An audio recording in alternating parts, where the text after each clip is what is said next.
that's the main Israeli refusal for the right of return. So when you support, and with this I will end, when you support the Palestinian right of return, you are not only supporting, which I understand we all do, the right of people who were kicked out to come back if they want to. You are not only acknowledging the crime of the ethnic cleansing in 1948. You are not only abiding by United Nations resolution that very clearly support the right of people to return. You are saying a very simple no to racism. That's what you are doing. You just say no to the only racist state we have in the Middle East. We have not very nice regimes in the Middle East, I agree. The political regimes in the Middle East are nothing to write home about. I would not publicize them as sort of recommendation for future societies to build their politics on this basis. But not one of them is racist. The only racist state is the Jewish state of Israel. And one of the only ways of engaging with this racism is to challenge it on the right of the refugees to return. Not because it's practical or not practical, because it deals with the genetic code of the Jewish state. The idea that you can colonize is not new. But the idea in the 21st century that you can maintain this colonization by openly pursuing a racist, maintaining a racist state should not be acceptable, especially not in this country. Thank you.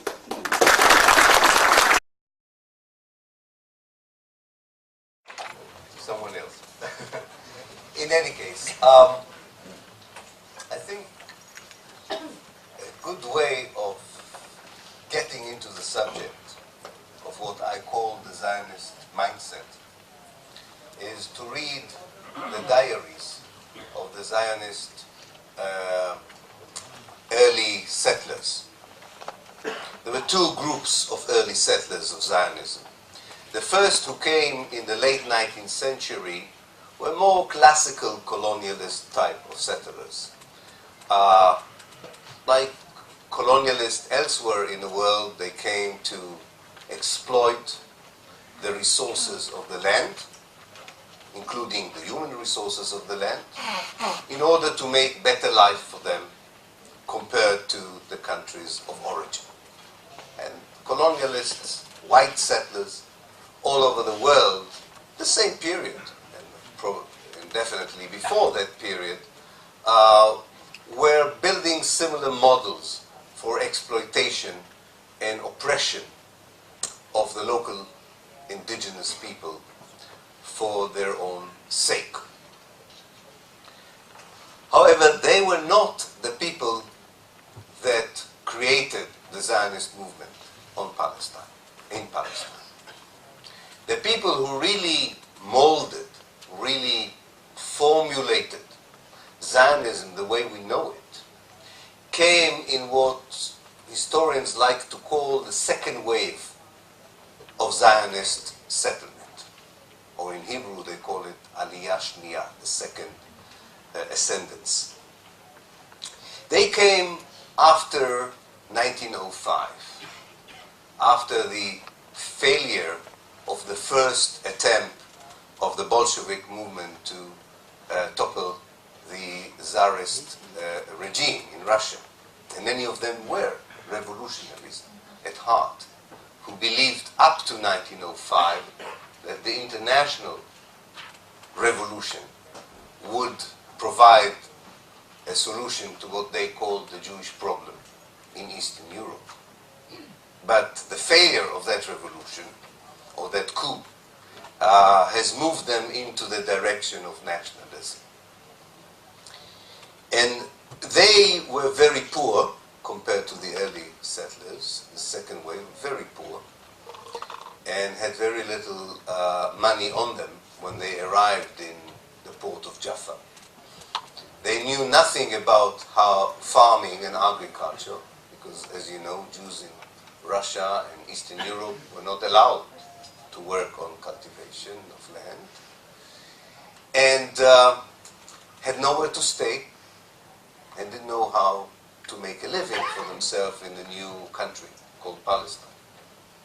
So they were very lucky that the local Palestinians hosted them, offered them a place to sleep, a little bit of food, and when they stayed long enough, also taught them how to cultivate the land and how to shepherd the herds and how to become sort of children of the new country.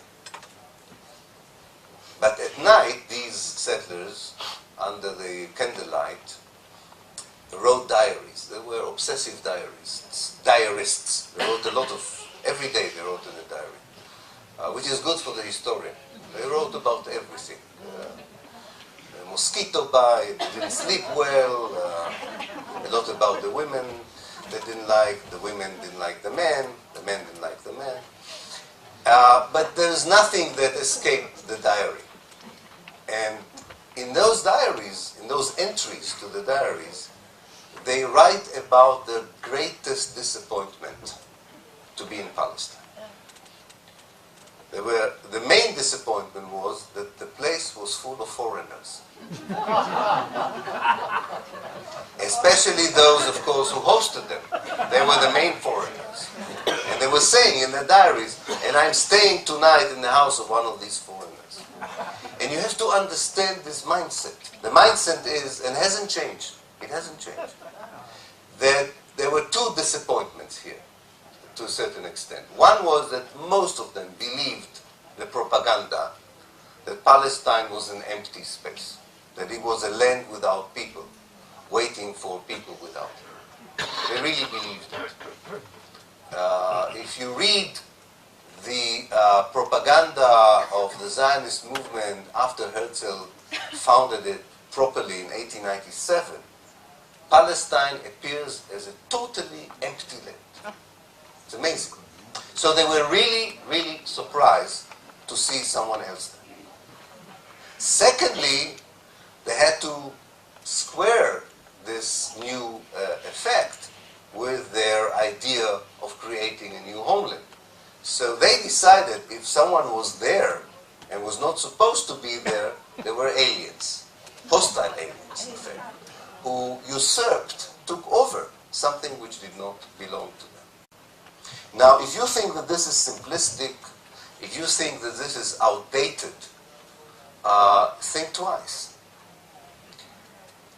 The most important tool for studying the Arab-Israeli conflict in the United States of America today, whether it is in high school or colleges or in the universities, is an atlas called the Atlas of the Arab-Israeli Conflict, which was written by one of Britain's leading professors called Martin Gilbert. I think it's already in its 12th edition. Right. And this is the main tool by which students in America, and until recently in England, more or less until I came over, but not because of me, or maybe because of me, I don't know, until recently also in England, was the main cartographic way of looking, or geographical way of looking at the conflict. And I think it tells you a lot of the Zionist propaganda today compared to the Zionist propaganda in the early days. Martin Gilbert's atlas has, as I say, is a professional tool that most academics in America use in order to understand the history of Palestine. Okay. The first map is Palestine during the biblical times, days of the Bible. The second map is Palestine during the Roman time, at the time that the Jews allegedly were expelled by the Romans. The third map is the Crusader. The fourth map is the first Zionist settlement in 1882, which means that between 70 AD, or between the time of Christ, till the late 19th century, nothing happened in Palestine, because it was empty, because there were no people.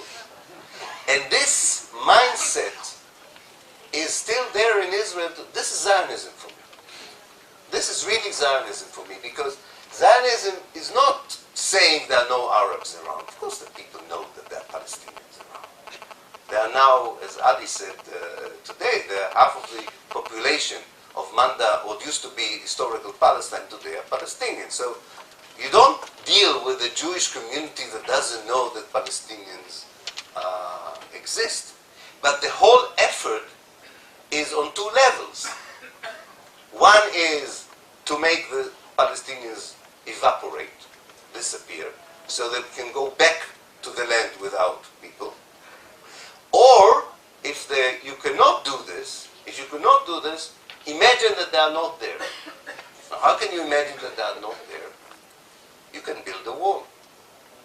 Many people think wrongly that the wall is meant mainly to enclave the Palestinians. But this is the wall that you are familiar with, the apartheid wall, inside the West Bank and between the West Bank, is not the only wall in Israel. Most of the Jewish well-off communities in Israel that are near Palestinian villages have high walls, higher than the segregation wall. If you have a high wall, you are in a land without people, for the people without land. And this is the two ways that Zionism is operating. Now, what wrongly is called in Germany the Zionist left, or the peace camp in Israel, are the people who live in these gated communities. And they are really minimalists. They are minimalists. They want only a small part of Palestine, it's true, provided it's purely Jewish. This is Meretz. This is the Peace Now movement in Israel. This is probably the worst kind of Zionist manifestation of goodwill that we have. This is the idea, and I know these are my friends. I came from this milieu, so I know exactly what I'm talking about. This is the kind of people who are very nice, and they are really nice. You know them. You adore them in Germany. You give A, B, C, D, E, F, H, Yehoshua, and Amos Oz. You give them prizes, although they are horrible writers, but that's another issue. But you give them prizes like as if they have written the Bible, the Quran, and the New Testament together, and all these human creations are nothing compared to their amazing stories. It's just watching the Goethe Prize, I think, that or the other ones that you are bestowing on these mediocre writers. Is one of the most embarrassing human ceremonies to watch. But nevertheless, that's a German problem, and that's your idea of culture after the Second World War. Sorry? Yeah, they love prizes. So you have to deal with what is German culture today. It's another victim of, I think, the Holocaust and the Nazi era.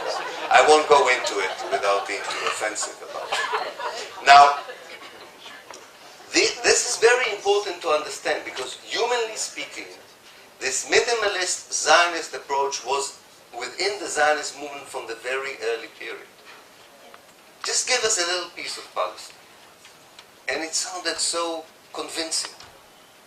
We are willing, in 1936, this peace movement within Zionism said, 1/3 of Palestine, that's all we want.